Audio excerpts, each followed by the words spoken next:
Welcome back to the Official Jets Podcast. We are presented by WynnBET. Betting is a team sport. Bet together at WynnBET. Eric Allen and Leger Douzable. Deuce, how was your weekend? It was good. The Jets played on Thursday, so we didn't have, a show earlier in the week. Actually, we did. We did knock out a show. But it's been good. I was able to go back home for the first time in 3 months in Florida for just about, 2 days just to check on the house, make sure everything was good.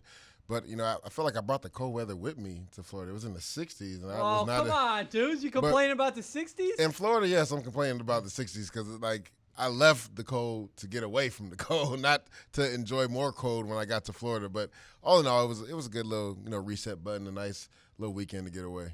Beautiful here this week, and we'll have to see what the forecast is for the Jets-Bills, 1 o'clock at MetLife Stadium.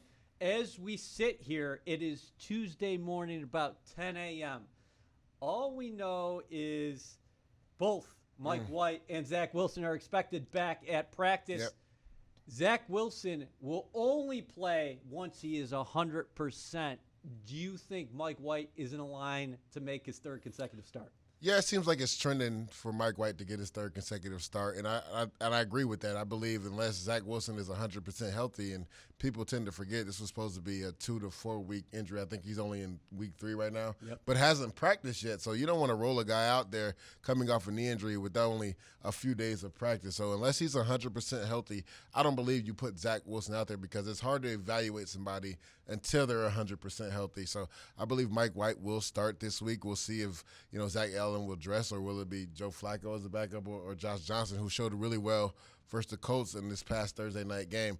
But I believe Mike White deserves a chance to start, and because Zach Wilson isn't 100% healthy yet, he shouldn't start until he is. All right, the beauty of this podcast and the reason you should subscribe, rate, and review is we bridge the previous week to this week, and we get you ready for the upcoming ball game. And, of course, that is the Jets and the Bills, and last week it was the Jets and the Colts. What do you make of Mike White going out early in that ball game? Because he looked well on his way to another big performance, because he had thrown for nearly close to 100 yards in that first quarter, and he goes out on a touchdown pass. Yeah, just in 2 drives, almost throws for 100 yards. Answers the score from the Colts to get it to 7-7, and you just felt for the kid. You saw his expression on TV on his face when he was trying to grip the ball and throw it, and it was going straight into the ground. He kind of did like the Home Alone thing where he put his hand over his head like, what is going on? So you felt for the kid, because I've been in that position, right, where you feel like this is your time to shine. It happened to me. In my 5th year, when I had signed my first free agent deal, it was a 1-year prove-it deal. I tore my pec, so I was done for the year. And it happened on the first third down of the third preseason game. For people that don't know, that's kind of like the dress rehearsal game for the season.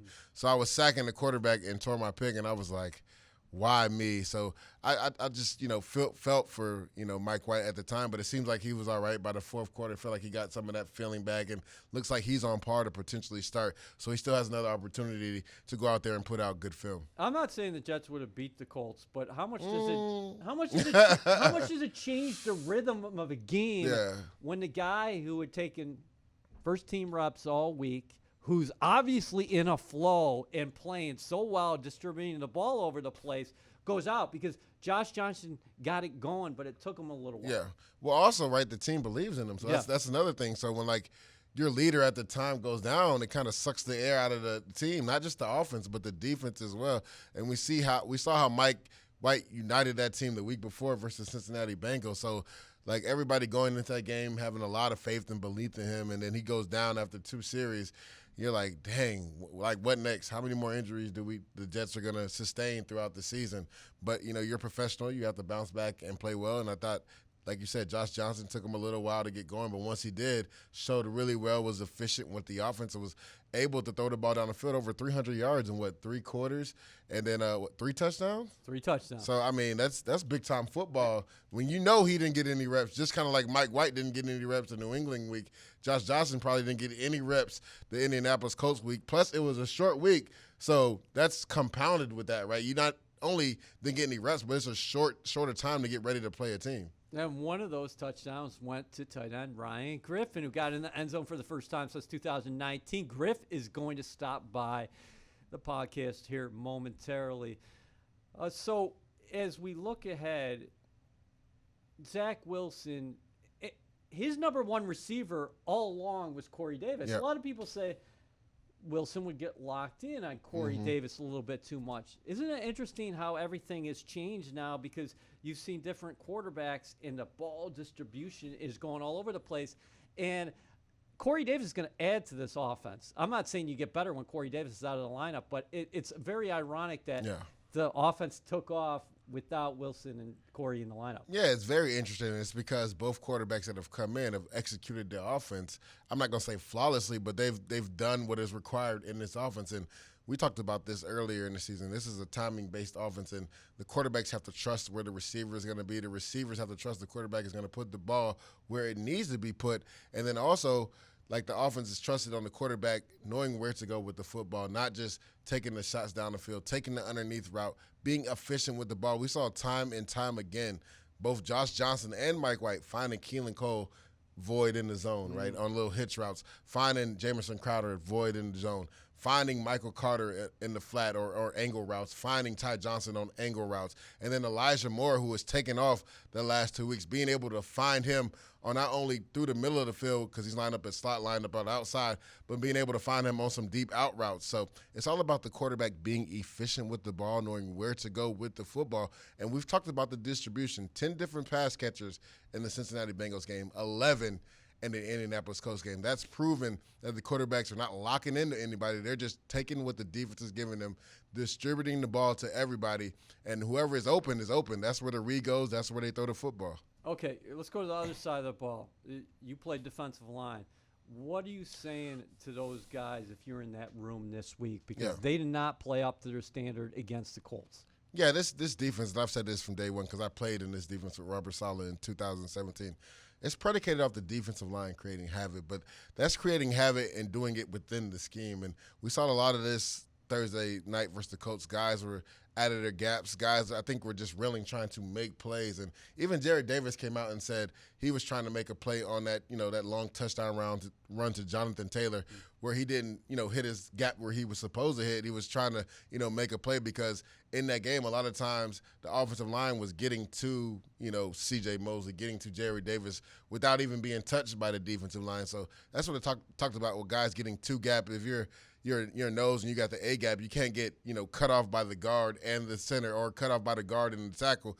You have to be able to stay in your gap while aggressively getting off the football. And I felt like the defensive line probably didn't have their best game at all. And they'll tell you that too, as far as, block recognition and playing blocks, getting off blocks and helping their linebackers out. Too many times the center and guards were getting to C.J. Mosley and Jared Davis untouched, so that's going to hurt you in the run game when that happens. The beauty of the scheme, as you guys have stated over and over, is that it's simple. It allows you to go out and play fast. Yeah. With that being said, after a tough performance against the Colts, after 3 of the last 4 games, I think you would say, defensively, you've been staggered. You've been against the ropes. You don't change anything schematically at this point. It's more fundamentals, or what are you doing? It's fundamentals and execution, right? Just realizing it. And I talked about this with Frank off the camera.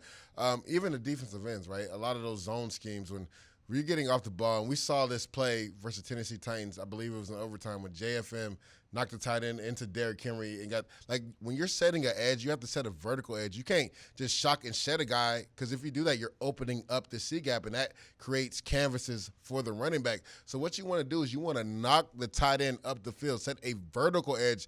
That way he has to either bow out and bubble, or he has to make an aggressive cutback right away. And too many times in the Colts game, guys would knock the tight end back for half a second and just get off the block. But when you do that, you open up gaps and you open up canvases for the running back to run. So you could essentially create a seam for the running back. So it's all about fundamentals, and the defense is on a string. Everybody has to work together. Like the end has to set the edge. The front side 3 technique has to knock back the guard on a reach block. The backside nose has to play that scoop block. He can't just let the center just get off free and hit the linebackers. And then that backside end has to play the cutback. So it's all about working together. And the fundamentals and technique just wasn't there for the defensive line this last week, specifically in the run game. But something that hasn't been talked about enough is the loss to Bryce Huff. Like, I don't think a lot of people have talked about that. Like, Bryce Huff was coming off the edge and bringing it, not just in the run game, but in the pass game too. And that was a major loss, especially when you already talk about losing Carl Lawson for the season. So it's really tested that depth at the defensive end position. And I just think that's something that needs to be said because Bryce Huff was having a really good year for a second-year player. What's the level of concern with the explosives that are happening right now? And everybody to a man says Marcus May is an eraser at the safety position. What's the transition now for this team? Yeah, it's a tough transition. You go out, your heart goes out to Marcus May because everybody knew what the situation was. You got franchise, and that's why I'm always a big proponent of, players getting what they're due before an injury like that happens. So I just feel for him. But they know one person is not going to be able to take over and do what Marcus May did, right? This is a veteran guy, high football IQ, knows what to do. He's like the quarterback of the secondary. So a guy like Ashton Davis, to me, Thursday played his best game of the season, and people tend to forget. And I had to remind myself that this kid missed all of the offseason, missed all the training camp. So it's about week 4 or 5 of him playing. So this is about the time where he's really starting to get in his groove and feel good playing football. And besides that one angle that he took that was bad versus Jonathan Taylor long run, other than that, this kid was playing with his hair on fire. You're talking about forcing 2 fumbles, which the Jets have to jump on. Like, those are game changers right there, especially after we turned the ball over when Darius Leonard knocked the ball out of Ty Johnson's hand. You would like to get 1 or 2 of those back on defense. But what a play by Leonard. Yeah, for sure. But then also Ashton Davis being able to, you talk about being erasers. There's so many times that he was one-on-one and made game-saving tackles, touchdown tackles. So that's a guy that's going to have to step up. We don't know if it's Sherrod Niesman is going to start next to him or Gerard Wilson will start next to him. But either way, even though he's a second-year player, he becomes the veteran and the leader in that secondary. So he's a guy that's going to have to step up when it comes to the communication aspect of the secondary. Let's go up a level and talk about Jared Davis. You mentioned him before. Don't we have to be a little bit patient with him considering everything that he went through going down against the Green Bay Packers in the preseason? He's just getting his legs underneath him right now. And then it's also, don't you have to familiarize yourself with the eyes and the speed once you get back in the lineup? Yeah, definitely. And I felt like he for his first week back, went like 8 weeks versus the Cincinnati game, he actually played pretty well for a guy that hadn't played. Now, he split some times with Quincy Williams in that game, and Robert Saleh came into the game saying that because they wanted to make sure he had his legs up under him. But the worst thing that can happen for a guy that's coming off an ankle injury is for him to have a short week and have to play another game. So I think people tend to forget that. Like, he still has to trust that ankle is 100% healthy. So he plays a physical game for Cincinnati, and then he has to play a really physical game versus the Indianapolis Colts on a short week. I think anytime you're coming off an injury, that's a tall task for a guy to take most of the reps in the game, especially coming off a major injury where you miss 8 to 9 weeks of football, trying to get acclimated back to the speed of the game. And then, like you talk about, the eyes, knowing what to see, knowing how to react. It's going to take him a while. Hopefully this will be his 3rd week back playing, and he's been 10 days. His ankle will have, if he had any like residual effects of, maybe some soreness or anything, hopefully that's gone out the way and he's ready to play versus Buffalo Bills. Something's got to give this week because the Buffalo Bills totaled 2 field goals against the Jacksonville Jaguars last week. We talk about the struggles the Jets have been having defensively. What does the film say when you watch the Buffalo Bills? Because they got a lot of talent on the offensive side of the ball, and they still can explode at any point. But on the surface, they're struggling with the fundamentals, blocking people. And Josh Allen is getting into trouble because they're not making the big plays down the field. Yeah, and we saw this in week 1 with them and the Pittsburgh Steelers. They were so hyped about this offense. Josh Allen just got paid, and they wanted to come out and throw the ball down the field, which they were routinely doing last year. Well, Pittsburgh took that away, and instead of Josh Allen taking the underneath stuff, kind of like the Kansas City Chiefs, he was trying to force the ball down the field to Diggs and to Cole Beasley and Emmanuel Sanders, and it just wasn't there. And that's why they lost week 1. Well, the last 2 weeks, I don't know what has happened. Maybe because they went on the bye before the Miami game, they've just refused to run the football. And they actually were running at a decent rate compared to what they did last year. Like, last year, they didn't even try to run the football. But this year, they were actually coming into games with Zach Moss and Devin Singletary and running the football effectively. Now, it was still like 65-35% pass run, comparison. But last year, literally, it was like 80-20. And it seems like the last 2 weeks, it's been back to 80-20. And I believe they ran it maybe 3 or 4 times in the first half versus the Jacksonville Jaguars. And they tried to make it a point the second half. They came out and ran it 3 straight times. And then I don't believe they only ran it like one or 2 times after that the rest of the game, which was astounding to me because they came out and ran it 3 times and got a first down. But yet they just refused to run the football. And teams are forcing them to take the underneath stuff to run the football.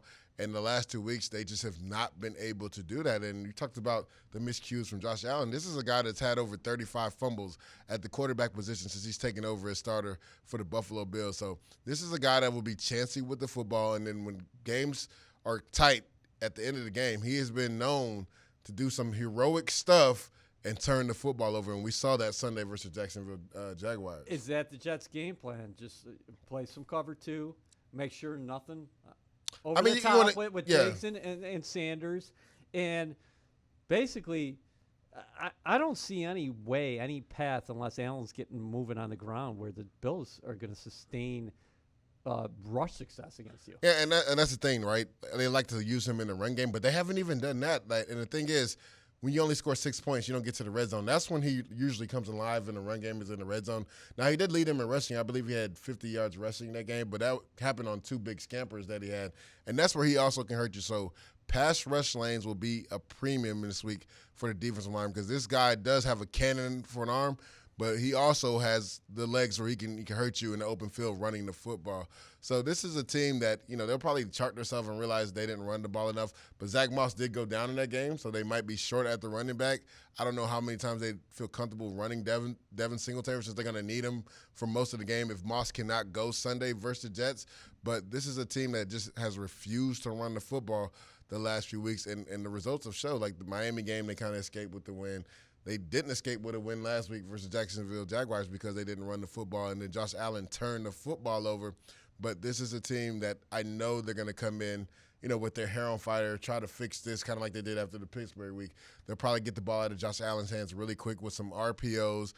They tried to, mitigate the run game by throwing some screens to Cole Beasley on some swing routes that Jacksonville was all on it. Didn't really work.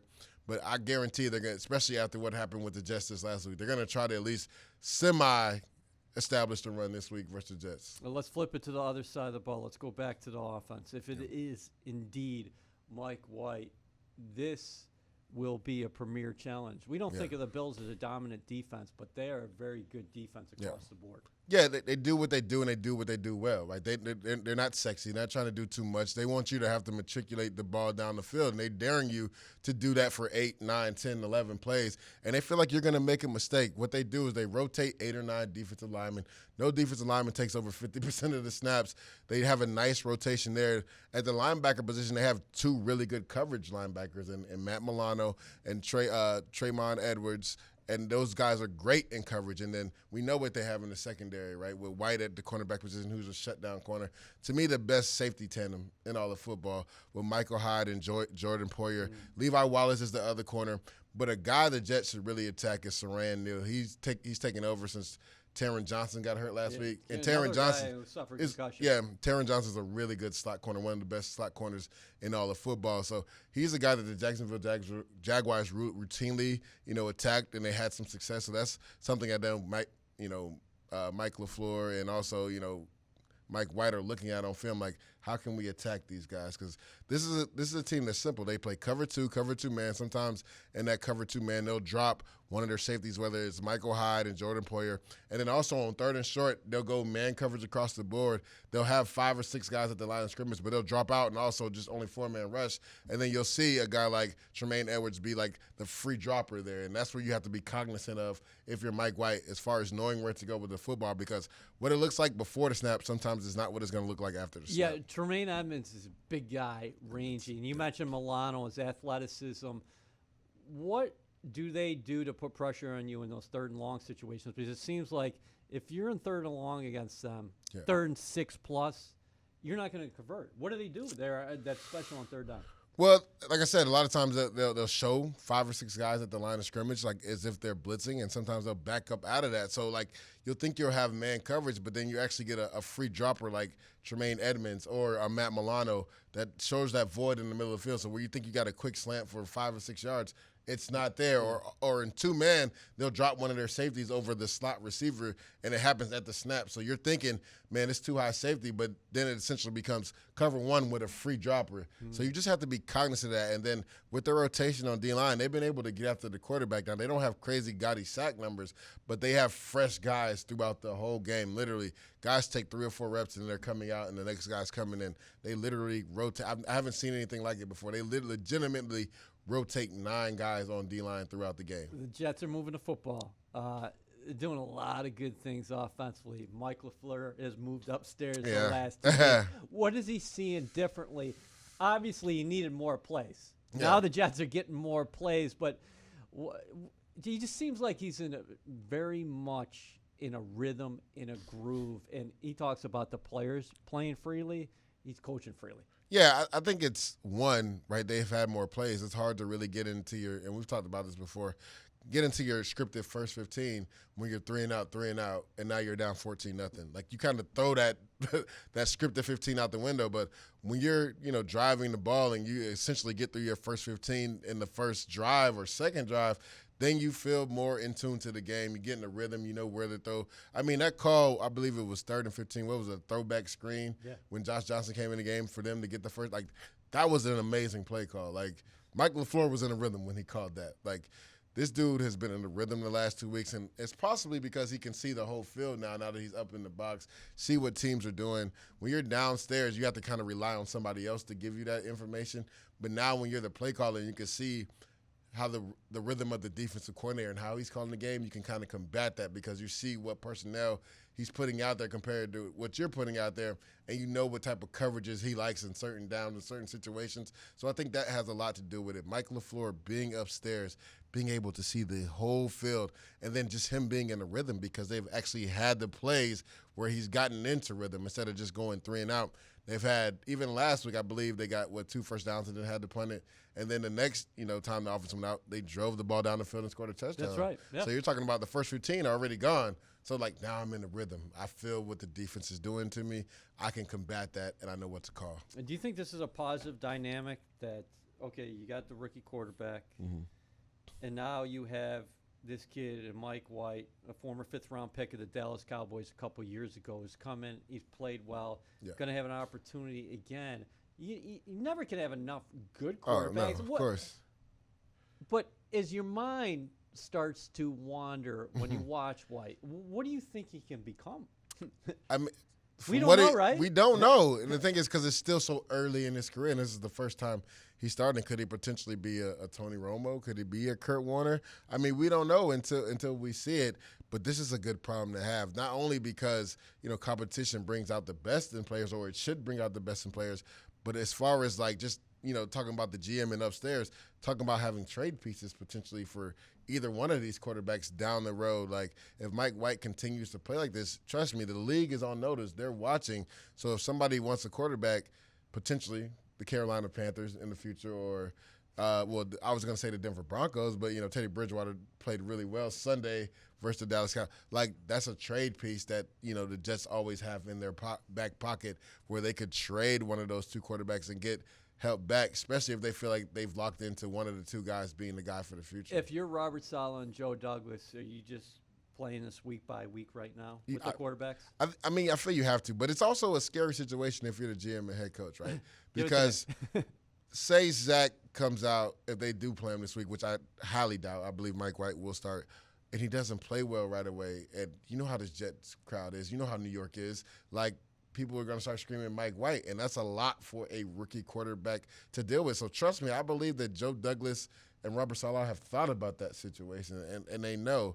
I wouldn't be surprised if Zach got his first start on the road, just in case something like that happens. I'm not saying they're going to hold him out, because if he's 100% healthy, no matter if you're home or away, you have to put Zach Wilson back in the game, because this is a guy you invested the number 2 overall pick, not just a first-round pick, the number 2 overall pick you invested in. So you have to evaluate this guy. Yes, you have to evaluate everybody else on the roster, but if this guy is supposed to be the franchise of your team, then you have to get him out there and evaluate him.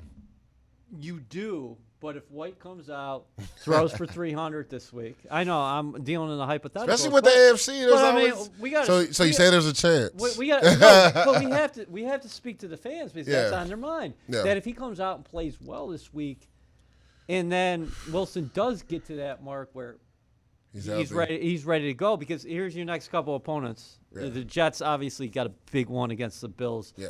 And the Jets have played well at home. We're going to get to that here in a second. But then they host Miami Dolphins, and that team is 1-7 right now. And then you play the Houston Texans, who arguably I think they're 2-7, right? Because they just won Sunday. That's right. Yeah. Good point. Yeah. But then you have the Houston Texans, who are arguably one of the worst teams in the league right now. So the funny thing is, EA, we talked about this on the Robert Saleh show, that the Jets seem to play better when the competition is better. Like, give us all the top division teams. Like, so you're getting them. Yeah.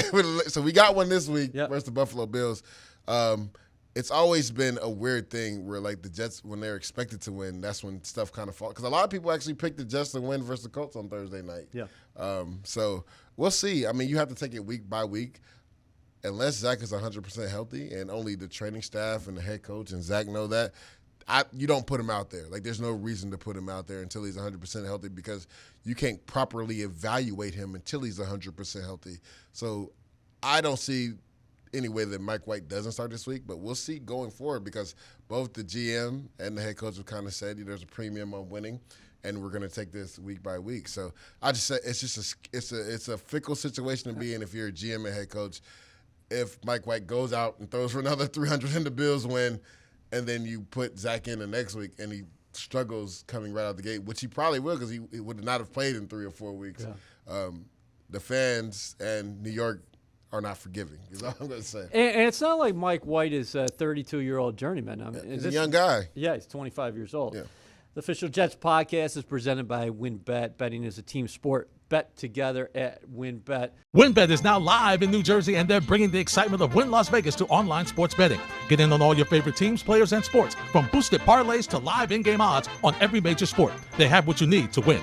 Sign up today to receive a special offer, risk-free $500 sports bet. Download the WynnBET app now or visit wynnbet.com to start winning. WynnBET, an official sportsbook and gaming partner of the New York Jets. Offer subject to change. Terms and conditions at wynnbet.com. Must be 21 or older and present in New Jersey. If you or someone you know has a gambling problem, call 1-800-270-7117. Let's bring in Jets veteran tight end Ryan Griffin. Griff, we were just talking about it off air. How good did it feel to get back into the end zone for the first time since 2019? Oh man, it felt good. I was hoping it was going to come in a win, but I'll take it right now. Just trying to get more involved in the offense, and Josh put a good ball on me, and luckily we could convert that one, but still came out with a loss. So looking forward to building on the momentum. Yeah, talking about Josh Johnson and Mike White, what have you seen from these two quarterbacks the last 2 weeks? Because it seems like the offense has been really efficient and been able to move the ball up and down the field. Yeah, I see two guys who are confident in their coaching, what they've been taught to see on the field, and these guys are going through their progressions and reads like veteran quarterbacks, like they are. Just because Mike didn't get any, game time per se, he's still been through hundreds of practices and OTAs, and I just have a whole lot of confidence in both those guys to get the job done. Griff, that was quite a rope from Josh, wasn't it? It seemed to get on you in a hurry. Yeah, that thing was steaming down the hash, and those are the type of throws you got to make too down in the red zone when things are compressed and defenders are on me a lot quicker than usual in the open field. So, like I said, Josh just going through his reads and putting the ball where it should be going, and we were rolling there for a little bit.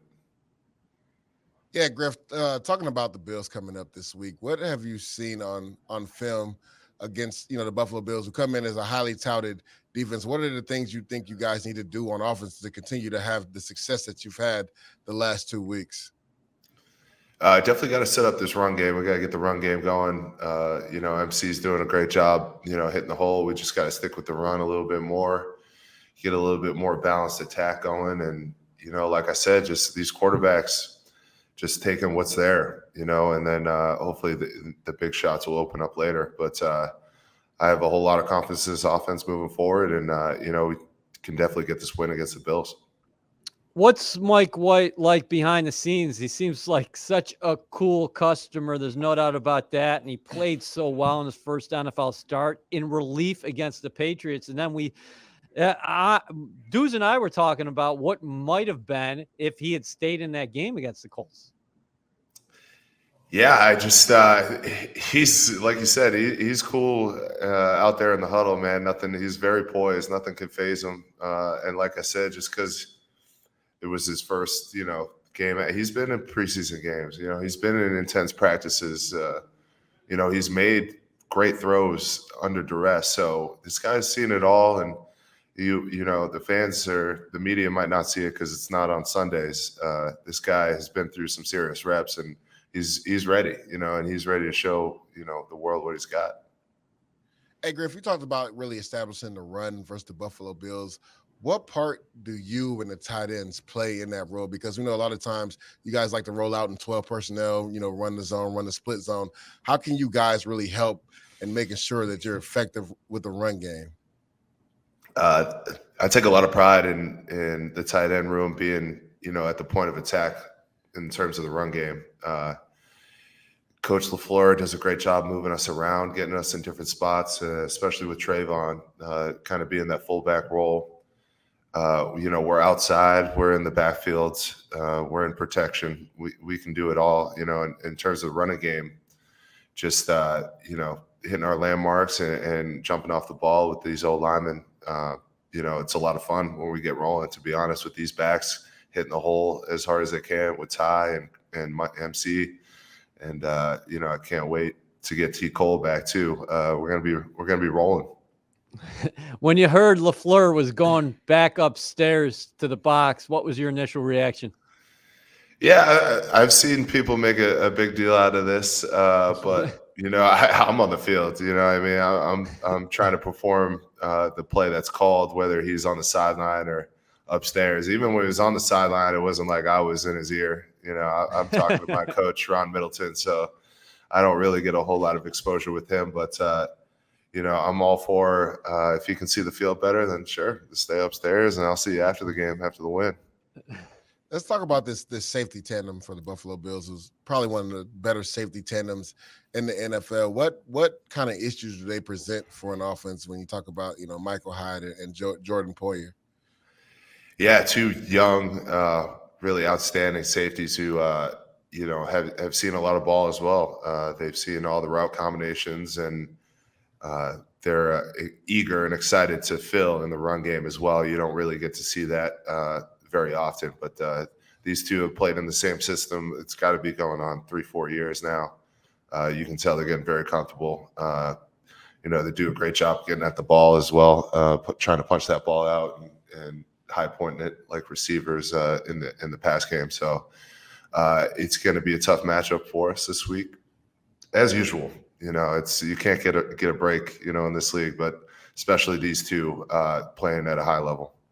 What do you make of your young team and how well they've played at home? So far, 2-1, and those wins have come against good teams. The Tennessee Titans, perhaps the best team in the AFC, and then the Cincinnati Bengals. And then you guys have struggled on the road, still looking for that first victory away from home. Yeah, I think, we are a young team, and so guys are still trying to get comfortable. And I think at home with our fans, and if we get out to a hot start, these fans really make a difference, coming into, after halftime, especially with the Tennessee game. I could tell there was some communication errors, with the Titans in the second half, and that's due to the fans. These fans, they missed out last year, and I can tell they're happy to be back, and we're happy to have them back.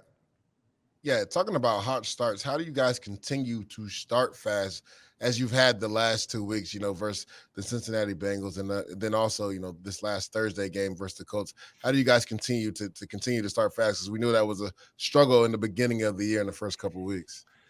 Yeah, like I said, we're a young team, so these guys are getting the message. I think Coach Saleh and Coach LaFleur have really been trying to hammer that home. We know what to expect the first drive.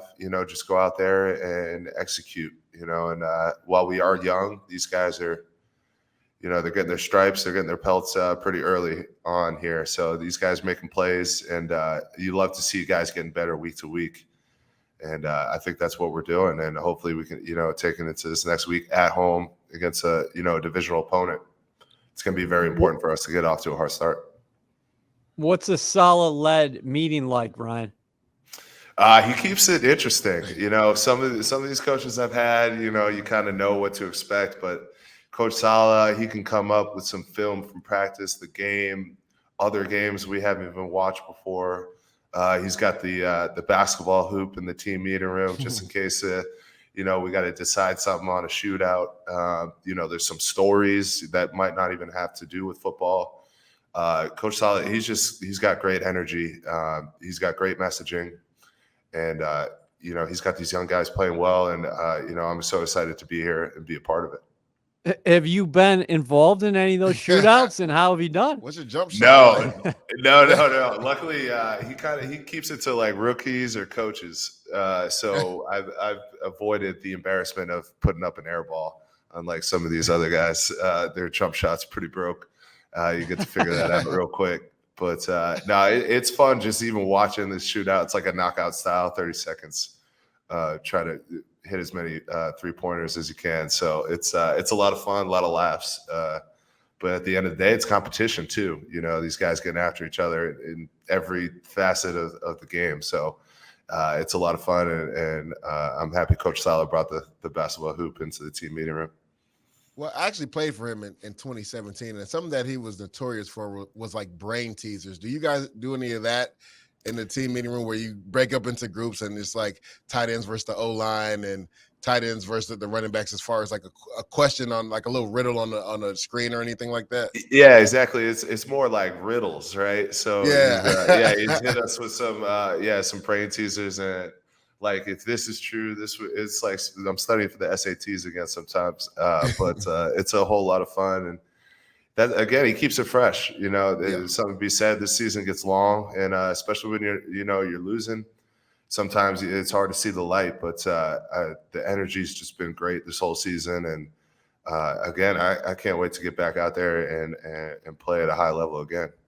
So Saleh, probably an A student of logic, then I assume. And by the way, he's got a good stroke himself. I've been involved in a couple of shootouts with him before we taped for our television segment, and he's a big guy, and that ball comes off his hand smooth. Pops off his bit. Yeah, Yeah. good release.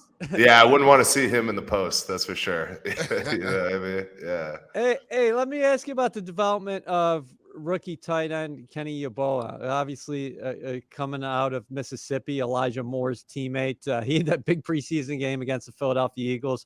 What's he been like, and how have you tried to help him? Because you've been through this for a number of years. Yeah, Kenny's been great. I'll just say he's going to be a great player in this league.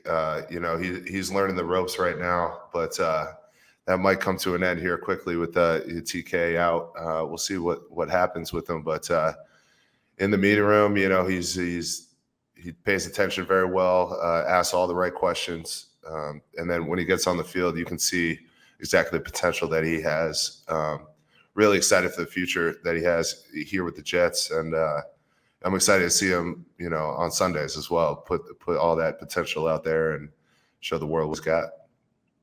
Griff, you talked about, trying and ready to be back on the field because, you guys played on the Thursday, so it'll be 10 days since you played. What is the energy like in the locker room? Is everybody just, fighting at the bit to get back on the field, especially coming off a loss and it being the whole 10 days before you played again? Yeah, for sure. Guys are definitely getting healthy, though. These Thursday night games take a toll on your body, and while we're young, I think I saw a lot of guys in here this past weekend getting treatment and trying to get their bodies back, for this big divisional game. We're excited to get back out there. Like I said, especially offensively, felt like we just ran out of time at the end there, but excited to get back on the field. Even tomorrow, we got a big practice tomorrow and take it day by day. But I know the teams are going to be ready to go on Sunday. And lastly, we've asked you about Mike White. I wanted to ask you about Zach Wilson. How do you think he's handled all the pressure that comes with being the number 2 overall selection? Unfortunately, goes down with the knee injury. It seems to have a lot of positivity about him. Yeah, that's just who he is. I think he's a real positive guy, and he always wants what's best for the team. And I've seen him in the training room, getting his treatment in, and just learning. I think he's just studying the game on the sidelines, and that's all you can ask from him right now. He's trying to get back healthy, but in the meantime, he's still a student of his position, and I think that's what's going to make him great. Great stuff, Griff. We got to ask you though, since you got in the end zone last week, you got any celebrations planned for your next touchdown? Yeah, I got something lined up, but I didn't want to pull it out, down by 20 plus. So hopefully, next time I get in the end zone, it's going to be in crunch time, and I can show everybody, sticky hands didn't go anywhere. Any hints to what it might be? I don't know if the ball is going to leave my hand. We'll see. I don't know. might be a little stuck. All right, we'll be watching out for that Sunday. Griff, right, thank you cool, so guys. much for joining us. Appreciate it, guys. See ya. WynnBET is now live in New Jersey, and they're bringing the excitement of Wynn Las Vegas to online sports betting. Get in on all your favorite teams, players, and sports, from boosted parlays to live in-game odds on every major sport. They have what you need to win. Sign up today to receive a special offer, risk-free $1,000 sports bet. Download the WynnBET app now or visit wynnbet.com to start winning. WynnBET, an official sportsbook and gaming partner of the New York Jets. Offer subject to change. Terms and conditions at wynnbet.com. Must be 21 or older and present in New Jersey. If you or someone you know has a gambling problem, call 1-800-270-7117. When you look at the landscape of the National Football League, they always say any given Sunday. I think this last week was a great example. 100%. Yeah.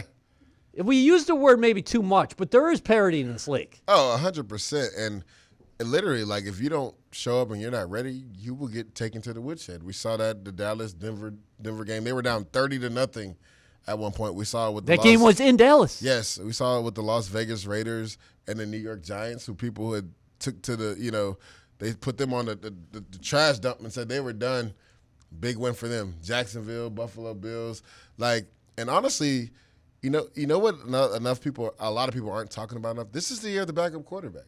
If you look at it, right? So what happened in Arizona and San Francisco? Colt McCoy comes out there. And just comes out there and cooks the San Francisco 49ers. We saw what Mike White did versus Cincinnati Bengals. We saw what Josh Johnson did, even though they didn't win, versus the Indianapolis Colts. We saw what Cooper Rush did versus the Minnesota Vikings. This is the year of the backup. Trevor Siemian, what he did, not this past week, but the week before, getting a win once Jameis Winston gets hurt.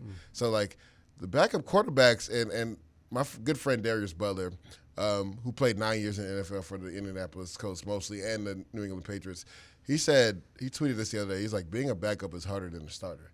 And in some ways, I get that, because when you're the starter, there's pressure on you, but that's your job unless you're in New England, because they'll bench you quick. But most other places, it's going to take you a couple games of not performing for you to get benched. But when you're the backup, you literally have to be ready to start, plus be ready for all 4 phases of special teams. And then they expect you to play at a high level when you get in the game, no matter how many first-team reps you got that week. So I understand why he put that. And we've seen this year how some of these backups have been prepared and ready, when they've been called upon, and they've actually executed. So, kudos to the backup quarterbacks. I just wanted to give a shout-out to them. No, how about that from my old defensive lineman? Yeah.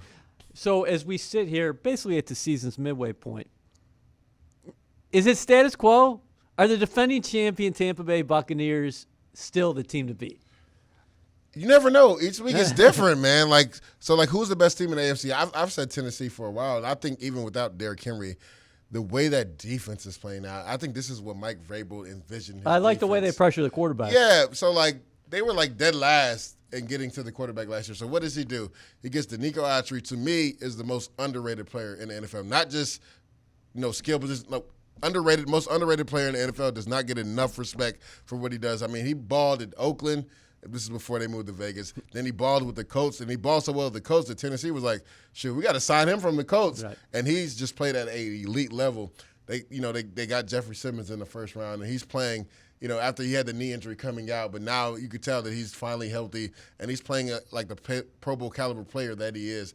Bud Dupree is starting to come around from the ACL, and Harold Landry's going to get $150 million from He's somebody. crazy explosive. I mean, Jets. He's a free agent. I don't know if they'll let him leave. They might franchise him, but he's playing out of this world right now. So when you're able to pressure the quarterback with 4, it just makes it so much easier. It kind of hides some of the deficiencies in the secondary that they've had. They had so many injuries in that secondary, but you would not know it because that defensive line has literally taken over.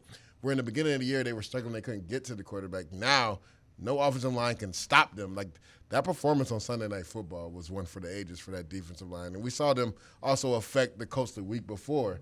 So I just think, to me, they play with a great physicality and take on the mindset of the coach. You know what they're going to get every week. He's one of the last few coaches that coach old school and they're like, toughness is going to win you games. Like, and I love that. I would love to play for a guy like that. Like, because, one, he's an ex-player, so he's been there, so he knows, even though he came from the New England mantra, but he knows because he was an ex-player, and he still coaches with that grit, that fight, that hunger, and the players have really taken on that mantra. And then, I would say you'd have to say the Ravens, which I was high on, would probably be the next best team in the AFC. But it literally changes from week to week. Like, you never know. There might be a team that gets into the playoffs in the AFC at 9-8. Is that right? 17-8. Yeah, 9-8. So I would not be surprised. Could be a team like the Kansas City Chiefs or something like that. Or even 8-9 could potentially get, because every week it's like it's something, right? And then those games are probably going to be close too once we start getting to the postseason. Exactly. So now, like, you look at the NFC, and to me, I literally just did a top 5 list for CBS Sports and my top 5 NFC teams. 4 to 5 lost. Well, the Bucks were on bye, but 3 of the top 5 lost on Sunday. So, like, I literally had my number 5 team was the Tampa Bay Bucks. And, yes, they had just come off the loss from the New Orleans, Trevor Siemian, New Orleans Saints. Yep. But I'm like, you still got Tom Terrific. And they proved last year they don't need home field advantage to win anywhere. That defense is going to start getting a little bit healthier. The secondary members are starting to come back. So they'll be all right. And then at number 4, I had the Arizona Cardinals. And I was like, what happened to them last year seems like it's happening again this year. They were 6-3. Then Kyler Murray started getting banged up a little bit. They started having some injury bugs. They struggled stopping the run. But then with the backup quarterback, they go to San Francisco, stop the run, get after the quarterback, and run for like 200 yards with James Conner. Because Chase Edmonds gets hurt and isn't even in the game, and Conner just goes back into the time machine. It goes back to like his first year at Pittsburgh and just went crazy. So I'm like, damn, are they the best team now? And then at 3, I had Green Bay, which I think Green Bay is still a really good team. They lost the game without Aaron Rodgers. So to me, they're still a top 3 or top 2 team in the NFC. Then I had the Dallas Cowboys, and we saw what happened to them. Like, that defense was nowhere to be found, and that offense was nowhere to be found. And then the number 1 team, I was like, has to be the LA Rams with the acquisition of Von Miller. Now, he didn't play Sunday, and would that have made a big difference? Maybe, possibly. But the way that Tennessee won that game was their defense. It had nothing to do with Von Miller. Like, the defense had a pick 6, another pick. Like, Von Miller couldn't have changed that outcome. I think these teams have elite quarterbacks, and sometimes they feel like, and we've talked about this, they got to put the ball in their hands. No. Case in point, Matt Stafford, who's phenomenal. I've never seen him play like that. That was baffling to me. But there's still, you're not running the football like you used to there. Exactly. Well, I mean, and the crazy thing is, Henderson has played really well. But for some reason, he was coming out, and I didn't get this, right. You got the franchise quarterback you always wanted, but you've won so many games this year because you've been balanced on offense. Like, Henderson has been able to run the ball, run the football. They came out in that game, EA, and were going 5 wide. Like, Tennessee's D-line wasn't like that. No, like, they got welcomed to the party real quick, and they realized it, but it was too late. They got punched in the mouth. Deuce, mid-season MVP. Give me one. Who you got? I had Kyler Murray, but with the injury, and then also how they played on that Thursday night and lost to who did they lose to again on that Thursday? Oh, Green Bay. It was Green Bay Packers without their top 3 receivers.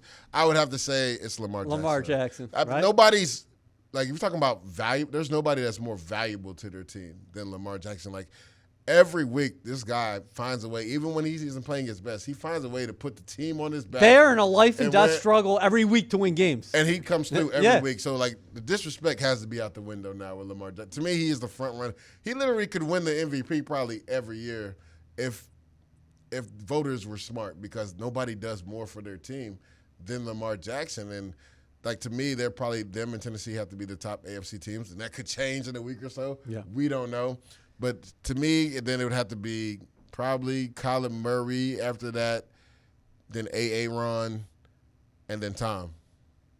I love watching Watt from Pittsburgh play. But Lamar. But to me, still, Myles Garrett right now is the front runner for Defensive Player of the Year. Okay. You have to put him as the front runner. I mean, he leads the league in sacks right now, and it's just purely dominant. And, like, the things he does against the double team is ridiculous.